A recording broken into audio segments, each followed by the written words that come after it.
Hi guys. So 'Tillu square' movie అయితే చూడడం ఇప్పుడే కంప్లీట్ అయింది. So first of all 'Tillu' cinema అయితే చాలా బాగుంది గైస్. సో ఇది డీజే టిల్లు యొక్క proper sequel. So proper sequel అంటే ఆ కథ తర్వాత ఆ క్యారెక్టర్ ఎలా వెళ్తోంది, సో నెక్స్ట్ ఏం కాన్ఫ్లిక్ట్ ఫేస్ చేసింది అన్న దాన్ని బేస్ చేసుకుని ఈ స్టోరీ వెళ్తుంది. సో మీకు గనక డీజే టిల్లు నచ్చింది అని అంటే ఈ యొక్క సీక్వెల్ కూడా ఖచ్చితంగా నచ్చుతుంది, ఎందుకంటే ఆ ఫ్లేవర్స్తోనే ఉండే ఒక సినిమా అయితే. సో డీజే టిల్లు క్యారెక్టర్ క్రేజీనెస్తో పాటు ఈసారి నెక్స్ట్ ఏఎంఐ వల్ల ఎఫెక్ట్ అయ్యాడు, ఏం జరిగింది అన్నది స్టోరీ రివాల్వ్ అవుతుంది. It is a very good entertainer.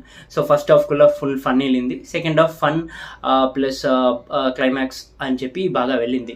So it is very good. మీరు మూవీ చూసారంటే you will get to understand. ఈ సినిమా డిసప్పాయింట్ అయితే చేయదు guys. Performance wise like production values అన్నీ బాగానే ఉంది, everything is good. So overall it's very good entertainer for with this weekend. You can go and enjoy.